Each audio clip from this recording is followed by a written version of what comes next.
This episode's very much going to be on cost, what you can expect to pay, what your budget will allow, what you will get in terms of delivery.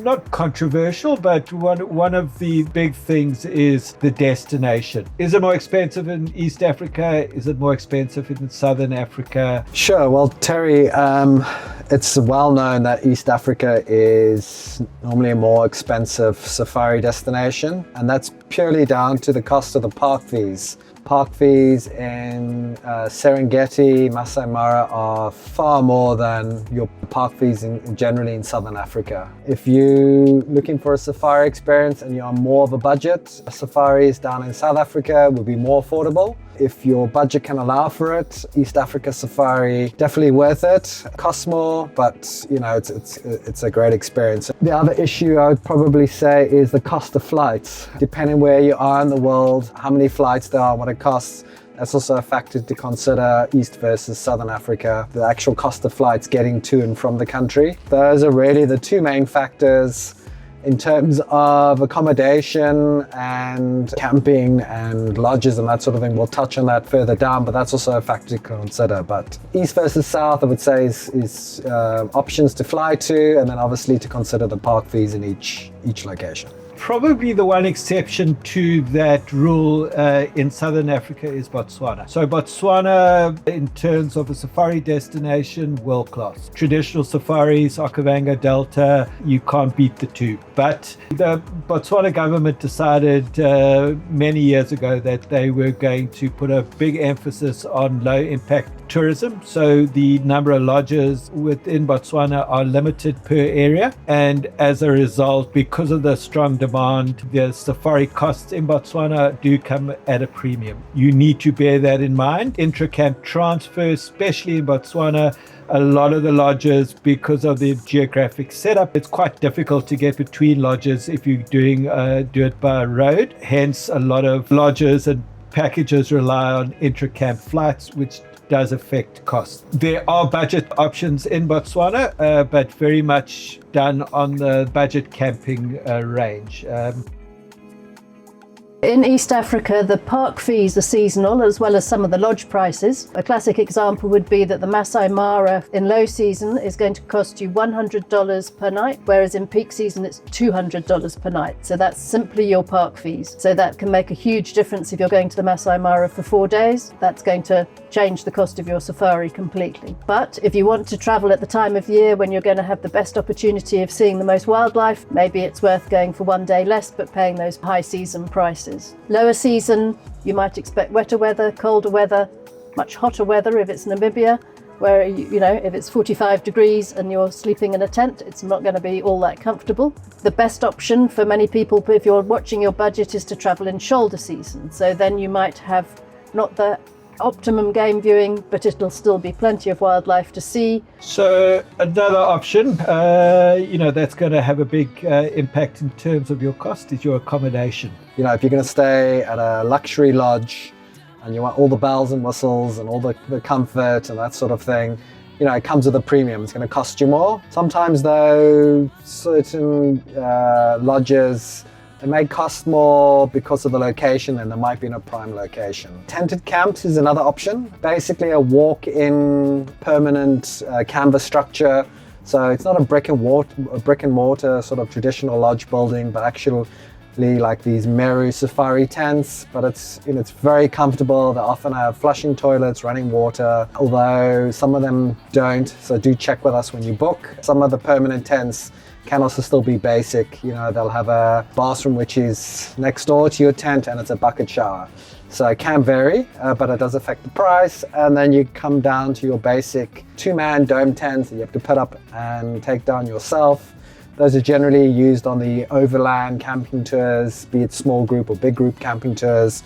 But again, that can save you a bit of money in terms of the safari cost, and you can get to experience the same wildlife. Private safari versus a group tour. Both have their pros and cons, but both definitely have a price differential. So generally speaking, if you have a group tour, with a set departure date and a minimum and maximum amount of people, you will be paying a set rate that is predetermined regardless of whether they fill that vehicle up or not. So in terms of savings, group tours are fantastic. Not only do you save money, but obviously then you get to meet people from all different walks of life, all different parts of the world. It's not an African traditional cultural experience, but you will definitely have a cultural experience just with your fellow travelers. In terms of private tours, generally speaking, they do work out a lot more,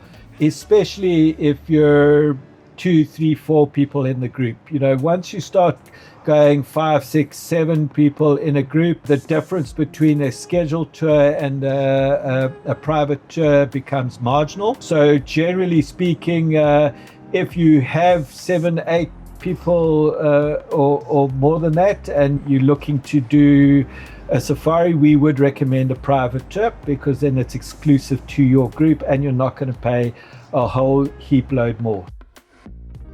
So on a budget safari, it will vary depending which part of Africa you're going to and the time of year, but we would say that's going to range from $150 to $250 per person per day. If you go for a mid-range safari, you'll be looking at $250 to $500. For a luxury safari, anything from $500 up per person per day, and the sky is the limit. If you want to go to a safari lodge with a private butler and your own private plunge pool, a chef, private vehicle, you can be looking at thousands of US dollars per person per night for that very exclusive experience. You're going to get your accommodation, your meals, breakfast, lunch, dinner. Just a word on meals, you will never starve at a safari lodge. You will need to be aware that you're probably going to put weight on at a safari lodge. Your game drives are generally included. It's normally a morning and an afternoon or evening game drive, and your park fees are usually included. However, there's certain operators that like to separate the park fees from the safari cost in the pricing information. So you will be made aware of this. And the only reason that happens is because national parks tend to put up their pricing midway in high season. So it can be very difficult for tour operators who brochure and come up with their pricing a year in advance to factor in the cost of park fees. And so sometimes you do get that difference, something to be aware of. 3 main factors to consider, or the tips. It's travel in the shoulder or low season is going to save you money, certainly in park fees. Lodges normally have discounted rates during low season, so look at shoulder and low season rates. Choose group tours over private tours, especially if you're a solo traveler or there's just 2 of you traveling. Group tours will be more affordable and lighter on your pocket.